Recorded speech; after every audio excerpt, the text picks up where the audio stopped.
Krishna guys guys দেখো এখানে মন্দিরে আজকে ঝুলন যাত্রা হচ্ছে। দেখো ভগবানকে ঝোলানো হচ্ছে। দেখো আর ড্রেসিং প্রভুজি খুদ নিজে করেছে, সেটাও বলো। ড্রেসিংটাও আমি করছি। দেখো ঝুলন হচ্ছে কিন্তু লোকজন নেই, ফাঁকা পুরো মন্দির। হরে কৃষ্ণ প্রভু। দেখো ভগবানের ঝুলায় বসে বসে উঠতে পারে না। মহারাজ তোরা বলো হরে কৃষ্ণ বল। হরি ও বন্ধুরা, এই যে পূজারি আসছে, বেডটা ঝুলা টায়ার্ড হয়ে গয়া।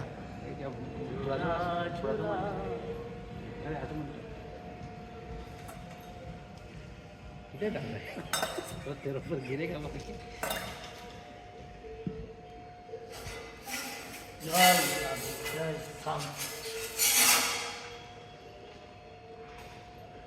कीर्तन करो, झूला झूला कीर्तन। হরে কৃষ্ণ। हमें इच्छा झूला भी देखो।